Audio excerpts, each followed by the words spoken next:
Hi everyone, welcome to another real estate video. I know you guys are loving the last ones because so many people are watching it. I mean, nobody's watching it, but I've heard from a few people that it's really enjoyable, so I'm going to bring another one to you. And this one's one that's close to my heart because this is about buying homes. I mean, buying a house is so much fun. When I bought my first house, I actually had quite a bit of fun because it's an exciting process, right? A lot of things don't really excite us as much as they should, and real estate is here to break the pain of everyday life because you get to look at everything, pick what you want, buy it, move in, and enjoy. So this is going to be a little bit of a video about the process and how you go about doing that because it's so much fun. So first of all, before you look at any house, you got to go to the bank, get a pre-approval. It's all about pre-approval. You know how much you can spend so you can start looking. It's simple as that. And if you don't have a pre-approval, I'm telling you, it's probably not going to be that fun because you're going to buy a house, you're going to put an offer in. You're going to be so excited, but you're going to miss out on financing, and then you're going to miss out on the home, and it's going to suck. It's going to suck for you. It's going to suck for me as your real estate agent. So next step is definitely choose what type of property you want. If you want a house, condo, townhouse, duplex, right? You've watched my last videos on what to buy if you have budget under 350K, 400 plus.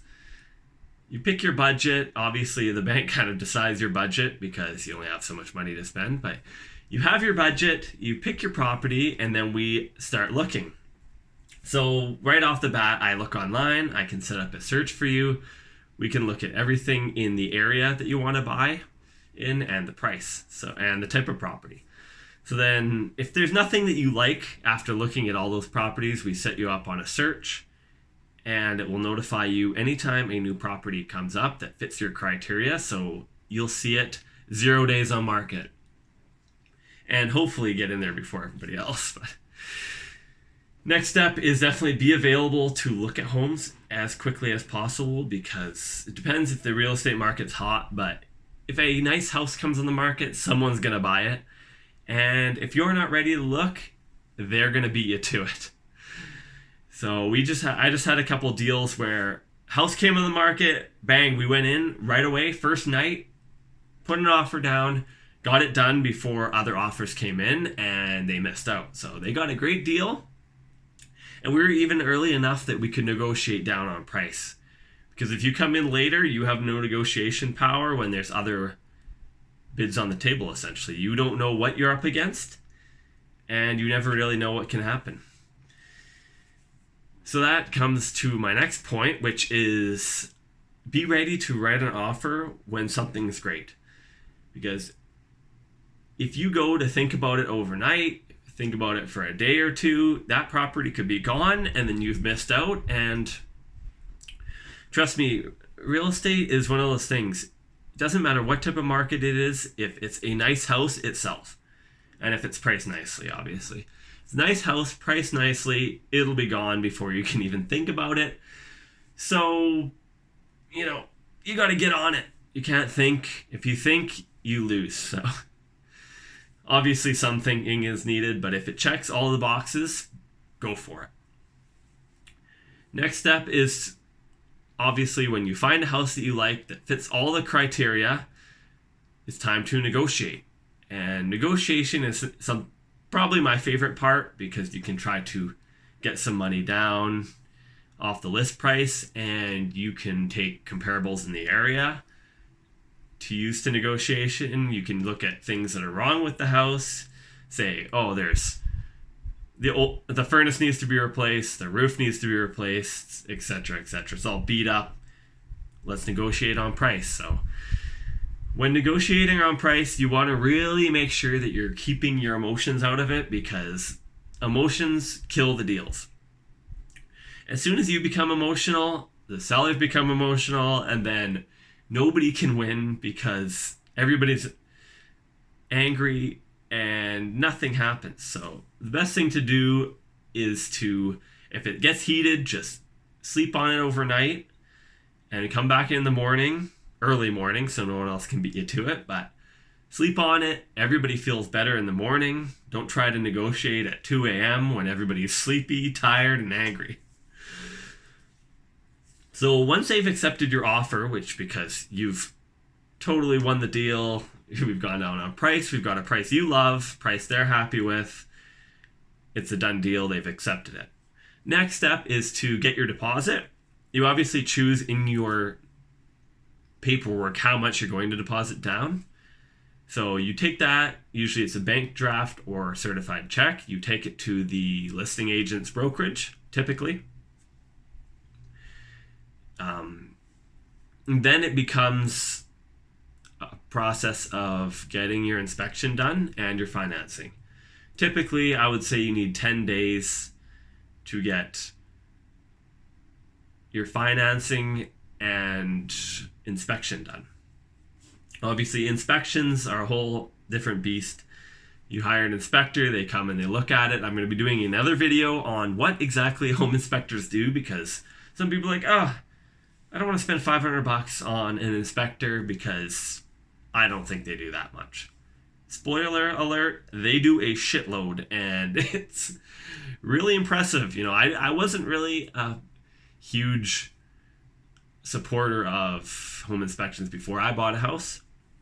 But after seeing so many deals and so many inspections and so many reports that the inspectors make up, they do a ton, and it's pretty ridiculous, actually. So they're really a great tool to have on your side. You don't want to be buying a house and finding out something is horrible. That even plays in on new builds too. Don't think just because it's a brand new house that it's going to be that great, because some of these builders want to build a house real quick, and sometimes the trades guys don't do a really good job. So you really want someone to inspect it, so you don't move into a brand new house and then have instant problems, because oh my god, that's ridiculous, right? So once you've removed conditions, we just send a document into the listing agent. If I'm the listing agent, the doc will come to me. If it's another agent, it'll go to them. And then conditions removed, that house is officially sold. So we can put up that sticker and it's a celebration time. So once you're done celebrating that, it goes to the lawyers, right? The lawyers are the next step. And it's no longer really in my hands. Our conveyancer sends all the documents to the lawyers. The lawyers kind of work on RPR and all the nicky-nacky stuff, and they deal with you directly. So probably 3 to 4 days before closing, they'll call you in and they'll go over all the paperwork. And then once you're done that, the deal is sold. And possession date usually is moving in on noon of whatever day we've chosen. So noon, I get key release from the lawyers because the fees have been transferred, or the funds have been transferred, and then the keys are released to me. I meet you at the property if I'm your agent. Then you open the door and it's time to party, because you've just bought your house, right? You're all done. You move in. Time to start the amazingly fun process of moving all of your stuff. So that's essentially the entire buying process. Obviously, there's a little bit more things I didn't really go over, but you kind of go through it as you're looking, and it's a simple process. And if it's done well, it's simple, fun. You get a good price on your property. You're super happy with your house, and who can complain? So yeah, that's my video on how to buy a house. It's a simple little step-by-step process there, because some people don't know how to do it. I always assume that everybody knows how to do it because I've done it so many times. I did it myself, and it seems pretty simple now, but it can be a scary process if you're a first-time home buyer. So hopefully this makes it a little bit easier on you. But that's this video for this time. I hope you liked it. If you liked it, click the like button, comment if you want to see more videos. Besides that, have a good day, and I'll see you in the next video.